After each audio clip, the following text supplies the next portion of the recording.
So, they did it. They successfully made a character that I dislike more than Eugene. I'm pretty impressed by that. As we can see by the very beginning of this episode, ninjas are alive and well in Germany? France? Actually, I decided to look it up. I actually did look it up. And this is funny because I spent some time, trying to figure out the geography of the situation. It turns out that that Corona is apparently right in the middle of France, like right where Tours is. Tours. There we go. God, Tours. And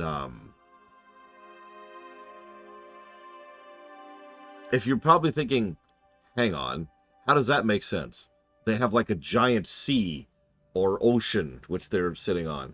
Yeah, it's literally a seaside kingdom. That's a major aspect of everything that they do. Like, that's been used as a plot point, it's a cultural point, it's an economic point, it's a world building point. But no, they're apparently right smack dab in the middle of France. Hang on, it gets worse.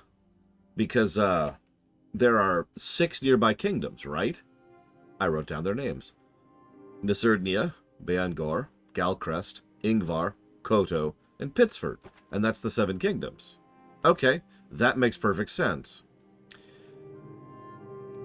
So, if you're paying attention, there's a kingdom next door, which is called Equus, which is not one of the 7 kingdoms, and was not listed in anything that I saw earlier. In fact, I decided, just because I was curious, to go look up Equus and find out anything about it, and apparently, other than it showing up one more time in Season 3, there is no Equus.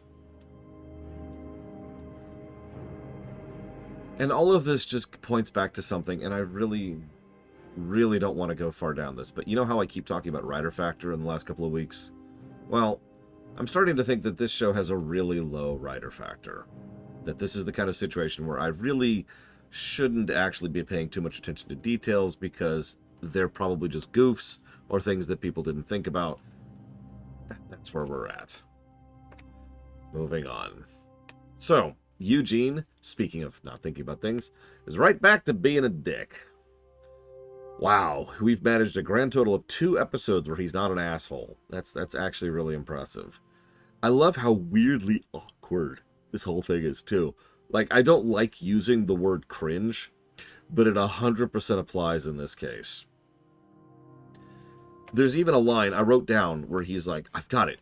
Name things your dad likes that I can pretend to also like to impress him.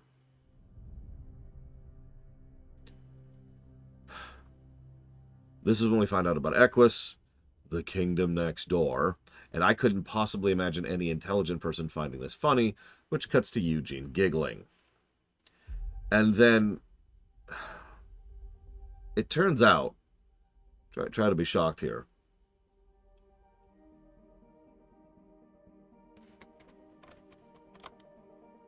Sorry, I thought I heard something. Try to be shocked here. But it turns out that the kings are basically just high school jocks. Or, to be slightly more accurate, this king, I didn't catch his name, is a high school jock. And the other king is like the nerdy jock. Or, nerdy jock. Is the nerdy king. And it's high school. Like, this is high school. This is just... Have you seen the movie Nerds? Because that's just what this is. And I'm barely exaggerating. The way they act, the way they talk, the way they react to each other, the voice acting they choose, the style of pranks they use, the way they don't think about the significance of those pranks, all of this is just straight up kid pranking other kid from other class. That's all it is. I say high school, it's actually more like college, university, right? You know, Kappa Phi, we go, and you get it.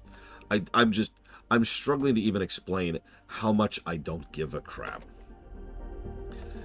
It's like if you gazed out upon a vast barren field. Lo, thereupon are the crops which I have sown. Look upon it in despair, for how empty and detrimental it is. Now, hang on. As I continue to bash this episode, I should probably mention that kings acting like kids with no idea of consequences, that's just real life, isn't it? No, seriously. Anybody who's ever actually done any kind of research on even like a single king, ever, anywhere, probably knows that, yeah, they were just stuck-up brats who did whatever they wanted to because that's what they wanted to do. There's obviously some exceptions to that, but I mean, holy crap. So, okay, fine. Sure.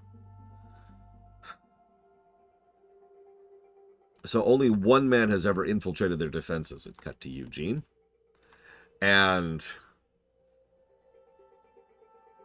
then we get to this country has over 1,000 guards on duty at any given point in time. And they start to list all of the various ways it's super impenetrable. And I'm sorry to point this out, but this is once again the world building not working. Because the reason it's super impenetrable is because that way Eugene is necessary.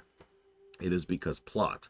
The only reason Eugene is even part of this is because he's the only one to ever penetrate it. Okay. Why do you need to make this place cartoonishly defended? How does this guy pay for all these guards? How do they stay as loyal as they are? How does he maintain and upkeep all of the traps that he maintains in order to keep his place? How does he even navigate his own castle with the amount of defenses he's got in place? But no, none of that's thought about at all. It's just there for the joke.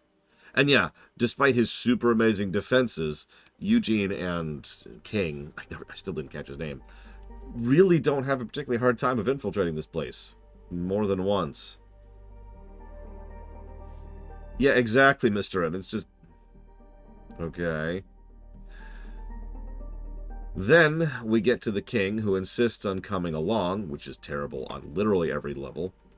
And the king insisting that they follow his plans rather than Eugene's, because the king has received top military training.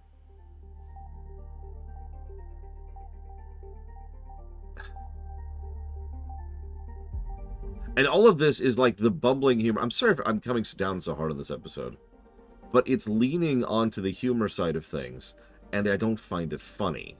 It's just one. We've traded one asshole for another, which is, in this case, the asshole spot is now the king. And he's just a dick this entire episode, which, you know, I don't like that in general. And so the jokes don't land, for me. Which means all I'm left with is thinking about how much little sense the jokes make. I've said this before, and I'll say this again. It's possible to make something funny and in character at the same time. And doing that can work. Like, there's a lot of ways that can work. I've actually talked about that just as recently as yesterday. This is... No. The other king, Mr. Red. The guy who talks something a little bit like a Ferengi. Because Bionic Punk is right. Did you notice that this guy is clearly the jock? Really big, strong, broad, voiced by Clancy Brown. I mean, right? And then the other guy is this all tiny little person. He's so skinny and fair, and he's just no sniveling, but I'm better than you. And I'm just... there's a really uncomfortable undercurrent about the entire thing, which I'm not a big fan of.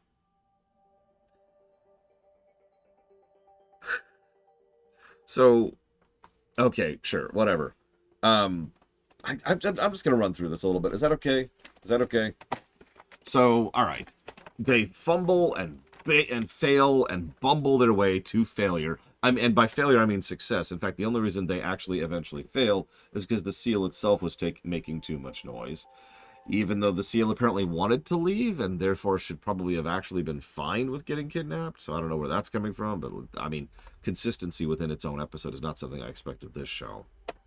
Then we cut to them getting kidnapped. This is when we actually first meet the other king. I don't remember his name. And the other king was just like, I am so stupid and dumb. And again, bad profiling. He talks about he's going to run them through town in nothing but a jester hat. I'm sorry, does he mean that literally? As we find out at the end of the episode, he probably meant his underwear, or in this case, his, what did you call that? What's the name of the full body underwear people used to wear? I can't think of the name of it. Small clothes or something like that? And then also the jester hat. So not literally nude plus jester hat, which I was really weirded out by because twice in a row they say nothing but the jester hat. And I'm just sitting there going, you can't mean that literally. Long Johns. That's it. Thank you. Long Johns. Not to be confused with Long John Silver's. Little different. So, okay. Does everyone, I gotta ask them, does everyone in this universe have a deception score of -20? Nobody can lie to save their lives, and nobody can detect when everybody else is lying, except for Longbow. He was actually good at that. I was very confused about all of this. And they did it, though. They successfully outsmart the evil king. And the big heroic rejoinder is that they successfully pranked the other guy.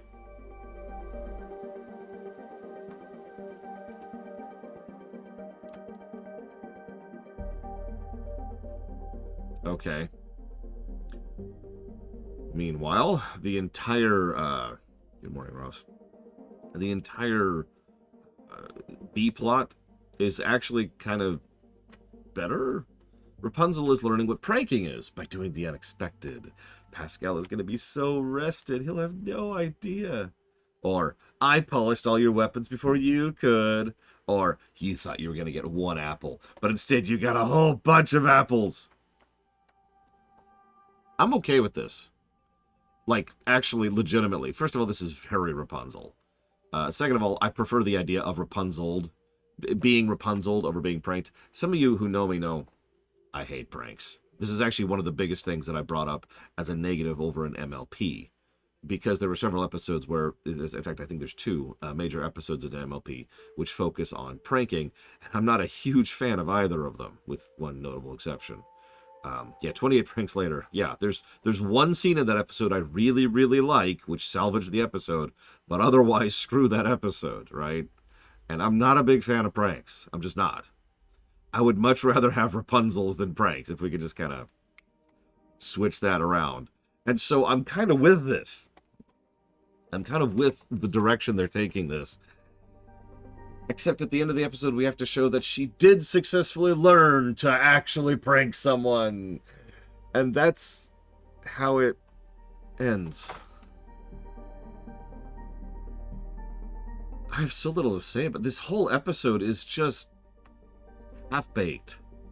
There's not even, like, I can't even see what kind of core element actually exists within this episode to salvage.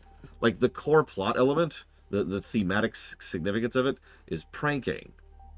We have a small tidbit of Eugene trying to get the dad's, like, respect, but it doesn't touch on that except for two scenes, one of which is played for laughs, and the other of which makes absolutely no sense. Like, what? Yeah, this is a complete nothing burger episode. If this just was skipped over and didn't exist, nothing would really change. I don't even know how to, like, rewrite this or to restructure this. And it's bizarre because, like, we just saw a decent episode, the one immediately prior to this one. So I was like, oh my god, they're doing it. I had a random thought, and I want to do, like, a short video on this at some point with the copious spare time I have. But I was thinking about this. Some of you looking at the Streaminations page, you may or may not have noticed that I've started adding other shows at the bottom and tabs there. Voyager is partially filled out. TNG is something I am in the middle of coloring through. Yeah, my TNG Season 1. Holy crap. I even double-checked with other people on their opinion of that, and the Lore Runny to get their thoughts on some of those episodes, to, like, get some buy-in. But the reason I bring up TNG in particular is a lot of you probably know this concept. There's either a franchise or a show. A show is a better example of this concept, where there's that one episode that finally gets you. Now, that's a different concept than the first episode that's good, right? The first episode that's good is usually much earlier on in the list. But the first episode that catches you, at which point you are now officially invested in the show and really want to keep going and want to see what's next, right? You know that concept. Yeah, the hook, exactly. Now, yeah, I mentioned this because a friend of mine who's actually watched this show mentioned that it's probably episode 16 of this very show that we're covering right here. But I started thinking about it. What would be the hook in other shows? Because there are good episodes in TNG prior to season 3. Yeah, it's pretty bad. But I'm not sure when the first hook episode is. The first time when I was actually invested and really wanted to push through it. Now, Measure of a Man's an easy choice, but I actually think for me it might be Q Who, which happened later. I think Measure of Man was the first time, or maybe the second time, I was like, all right, yeah, I'm really getting into this. And then Q Who actually kind of introduced a bit of a setting changer and a bit of a, like, some good callbacks and some good follow-throughs, and it's just, right? And yeah, DS9. When does DS9 finally hook you? Is it the Dominion, or no? I think the episode name is the Jem'Hadar, the season 2 finale. You get it, right? Like, what's the first episode that just grabs you? So while I'm here, right, I'm looking at Voyager. I know the exact episode that first hooked me, and you're going to make fun of me for this, Ross.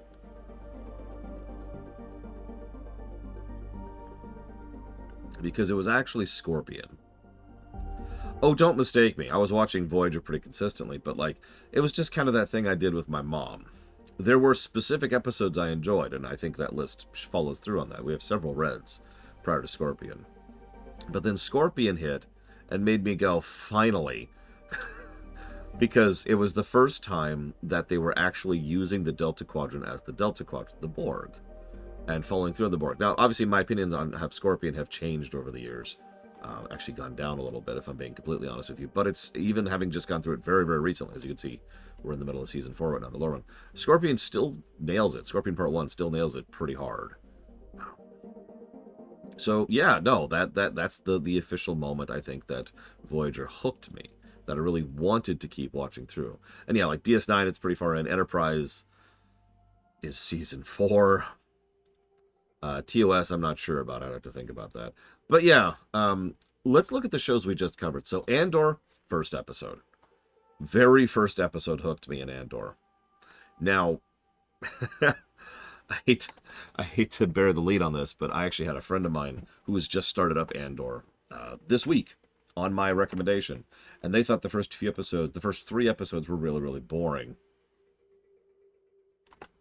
Anyways, but Andor hooked me first episode. Clone Wars season 7 hooked me first episode. Bad Batch, the episode Bad Batch hooked me. Arcane, first episode again. 3 solid shows, that makes sense. Cyberpunk Edgerunners never hooked me, as we've already discussed. Mandalorian was a very weird one, because Mandalorian was certainly solid, but it wasn't like that was kind of a back and forthy one. But weirdly enough, I think the first episode that really hooked me on The Mandalorian was actually Believer, which is season 2, episode 7, the second to last episode that we covered. And we all know which episode hooked me first on Donkey Kong Country Show. But then we're at Tangled.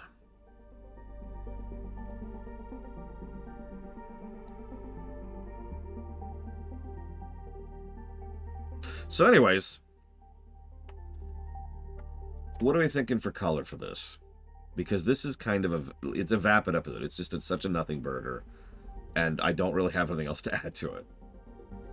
I was actually leaning towards green because it feels like there's just not enough there for it to be blue, if that makes any sense. Like, it is so devoid that it doesn't dip down to blue.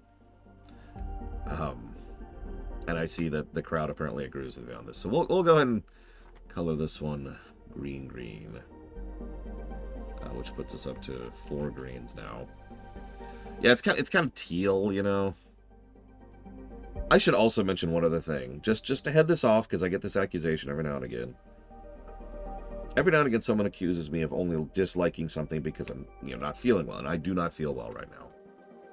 That is, of course, something that is extremely wrong. I have proven for years that I'm able to look past my own personal sickness values and rate something pretty accurately and enjoy something pretty well, especially if it's something enjoyable. Yeah, I was about to say, I wasn't feeling great yesterday. Yesterday I had a headache the entire day and was running on 4 hours of sleep, and I loved those episodes. So I don't even have to go as far as yesterday. In fact, I don't even have to go as far back as today, because we just had the return of Strongbow, which was a good episode, which I enjoyed. So, no. I have evidence upon evidence that that's not what's going on here. I didn't care for In Like Flynn. I don't know what you want from me. Next episode is Season 1, Episode 8, Great Exploitations? Did I spell that right? Is that... Hang on.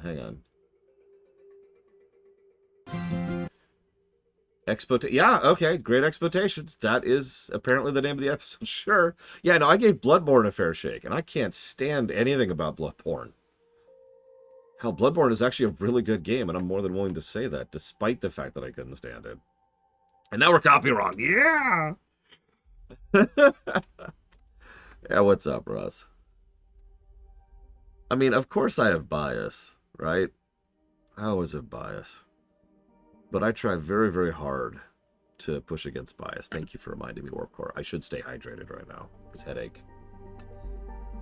Sorry, Warp Core. Yes. Will these be on YouTube? Yes. So, obviously, Arcane is what's going live right now on YouTube. And so, that's our current trend, is Arcane will be going live on YouTube first. I think I've already kind of decided. I think I'm going to rejigger the order a little bit, and I'll have the Donkey Kong Country show go live right after Arcane. And then the rest of them will go through in the order that they actually happened. And, yeah, that'll be that. Yeah, the stream, if you want to watch the VODs in some time... So, okay, I guess I could explain this a little bit. They'll be happening on the first channel, Warp Core. The old channel.